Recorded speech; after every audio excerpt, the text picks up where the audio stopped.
गजानन महाराज यांच्या पालखीचं सोलापूरमध्ये आगमन आहे। सोलापूरकरांकडून रांगोळ्या आणि फुलांची उधळण करत पालखीचं स्वागत होत आहे। आढावा घेतला आपले प्रतिनिधी वसीम अख्तर यांनी।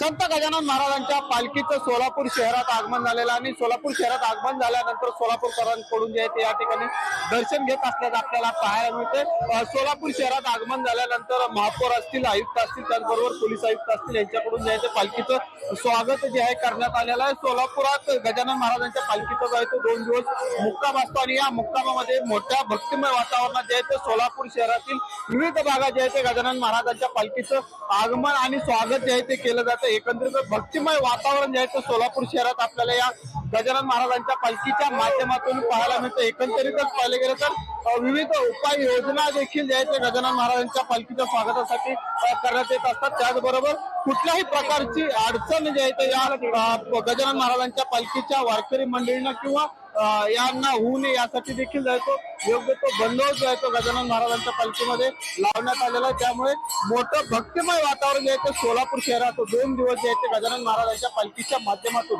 आपल्याला पाहायला मिळणार आहे। वसीम अख्तर, लोकशाही न्यूज, सोलापूर। लोकशाही मराठी ऐका, पहा, जागरूक रहा।